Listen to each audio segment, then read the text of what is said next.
Hello all welcome back to our channel. So students, ఈ వీడియోలో మనము తెలుగుకి సంబంధించిన సెమ్ 3 యొక్క సబ్జెక్ట్ ఇంపార్టెంట్ క్వశ్చన్స్, అసలు ఎలా చదువుకోవాలి, ఏమేమి చదువుకోవాలి, ఇంపార్టెంట్ క్వశ్చన్స్ ఏంటి, చాలామంది టెన్షన్ పడుతున్నారు.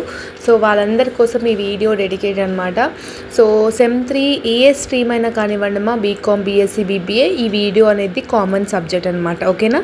సో మీ సిలబస్లో వచ్చేసరికి పద్య భాగం అంటే ప్రాచీన పద్య భాగంలో 3 లెసన్లు, ఆధునికంలో 3 లెసన్లు అండ్ అలంకారాలు అనేది మీకు ఉంటాయి. సో ఏంటి ఆ లెసన్లు అనేది మీరు స్క్రీన్ మీద చూసి ఉంటున్నారు. ఫస్ట్ మీరు సిలబస్కి ముందు సిలబస్ మోడల్ పేపర్ ఎలా ఉంటుంది, అసలు పార్ట్ ఏలో ఫస్ట్ క్వశ్చన్ మీకు ప్రాచీన కవిత్వాల నుంచి 3 లెసన్లు ఉన్నాయి కదా, ధర్మజుని వాక్చాతుర్యం, విభీషణ శరణాగతి, గుణనిధి కథ. ఈ 3 లెసన్ల నుంచి ఏదైనా ఒక లెసన్ నుంచి ఒక సందర్భ సహిత వాక్యాలు అనేది ఇస్తారు. సేమ్ మీరు ఫస్ట్ ఇయర్లో ఎలా నేర్చుకున్నారు సందర్భ సహిత వాక్యాలు, సేమ్ అలాగే ఈ 3 లెసన్ల నుంచి ఏదైనా ఒక లెసన్ నుంచి సందర్భ సహిత వాక్యాలు ఫస్ట్ క్వశ్చన్లో మీ క్వశ్చన్ పేపర్లో అడుగుతారు. సెకండ్ క్వశ్చన్లో కూడా ఈ 3 లెసన్ల నుంచి ఏదైనా ఒక లెసన్ నుంచి సందర్భ సహిత వాక్యాలు అడుగుతారు. ఫర్ ఎగ్జాంపుల్ ఫస్ట్ క్వశ్చన్లో ధర్మజుని వాక్చాతుర్యం నుంచి అడిగితే సెకండ్ క్వశ్చన్లో గుణనిధి కథ నుంచి అయినా విభీషణ శరణాగతం నుంచి అయినా అడగొచ్చు. అది ప్యూర్లీ వాళ్ళ ఇష్టం. సో మీరు పార్ట్ ఏలో మొత్తం 4 క్వశ్చన్లు అటెంప్ట్ చేయాలి, ఒక్కొక్కటి 5 మార్కులు. 5 మార్కులకి గాను మీరు 1.5 పేజ్ సందర్భ సహిత వాక్యం అంటే minimum 1 side of the page కంపల్సరీగా రాయాలి. థర్డ్ క్వశ్చన్ ఎక్కడి నుంచి వస్తుంది అంటే, ఆధునికంలో 3 లెసన్లు ఉన్నాయి కదా, రైతు ప్రశస్తి, గురుదక్షిణ, గుడిసెలు కాలిపోతున్నాయి. ఈ 3 లెసన్లకేని ఏదైనా ఒక లెసన్లకేని ఒక సందర్భ సహిత వాక్యాలు థర్డ్ క్వశ్చన్లో అడుగుతాడు. కంపల్సరీ ఇదే ఫార్మాట్ ఉంటుంది. మీరు సందర్భ సహిత వాక్యాలు 6 లెసన్ల నుంచి నేర్చుకుంటే పార్ట్ ఏ 20 మార్కులు మీ చేతిలో ఉంటాయి. ఓకేనా? సో థర్డ్ క్వశ్చన్ ఎలా అయితే ఆధునిక కవిత్వం నుంచి అడిగాడో, ఫోర్త్ క్వశ్చన్ కూడా ఆధునిక కవిత్వం నుంచే అడుగుతాడు. ఓకే? సో ఫిఫ్త్ క్వశ్చన్ కవి పరిచయం అడగొచ్చు. అంటే మనకు ఏవైతే ఉన్న లెసన్ ధర్మజుని వాక్చాతుర్యం కానీ, గుణనిధి కథ కానీ, రైతు ప్రశస్తి కానీ, ఉన్న 6 లెసన్లలో 6 కవులలో ఏదైనా ఒక కవి గురించి అడుగుతాడు. ఆ కవి గురించి మీరు గొప్పగా రాయాలి. ఆయన ఎప్పుడు పుట్టిండు, ఎప్పుడు చనిపోయారు, ఏమేమి కథలు రాశారు, అతని రచనలు ఏవి, ఏమేమి బిరుదులు ఉన్నాయి, అసలు ఆయన గొప్పతనం ఏంటి అనేది రాయాలి. ఇది ఒక 5 మార్క్స్ క్వశ్చన్ అడిగే ఛాన్స్ అనేది ఉంది. 5th క్వశ్చన్లో అదే అడుగుతాడు.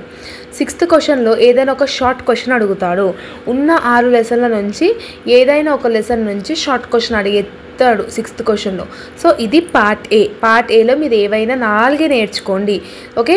పార్ట్ బిలో 7th క్వశ్చన్ పద్యాలు వస్తాయి, ప్రతిపదార్థాలు రాయాలి. అవునా? సో ధర్మజుని వాక్చాతుర్యం నుంచి, గుణనిధి నుంచి అడుగుతాడు. 8th క్వశ్చన్ ప్రాచీన కవిత్వం నుంచి 2 ఎస్ఏలు అడుగుతాడు. 9th క్వశ్చన్ ఆధునిక కవిత్వం నుంచి 2 ఎస్ఏ క్వశ్చన్లు అడుగుతాడు, ఏదైనా ఒకటి రాయొచ్చు. 10th క్వశ్చన్లో అలంకారాలు అడుగుతాడు. అలంకారంలో మీకు శబ్దాలంకారాలు, అర్ధాలంకారాలు ఉంటాయి.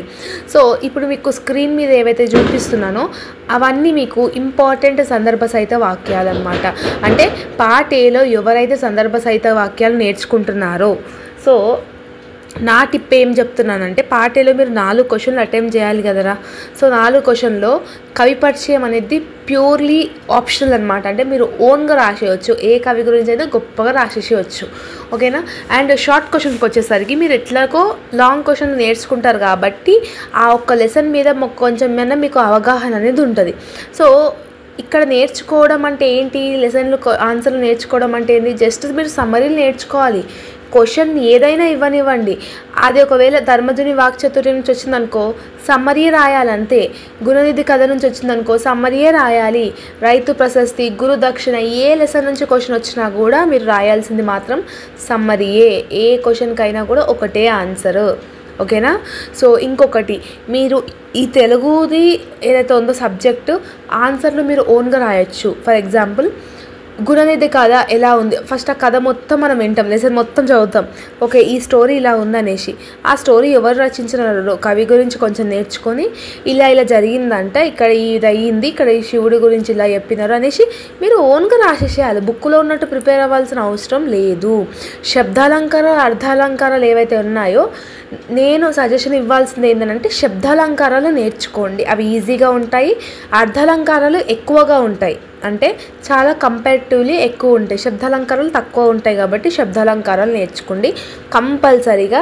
ఇవన్నీ నేను ఏదైతే టిప్స్ చెప్పినా ఇవన్నీ ఫాలో అయితే మీరు O గ్రేడ్ కంపల్సరీగా తెచ్చుకుంటారు తెలుగులో. ఓకేనా?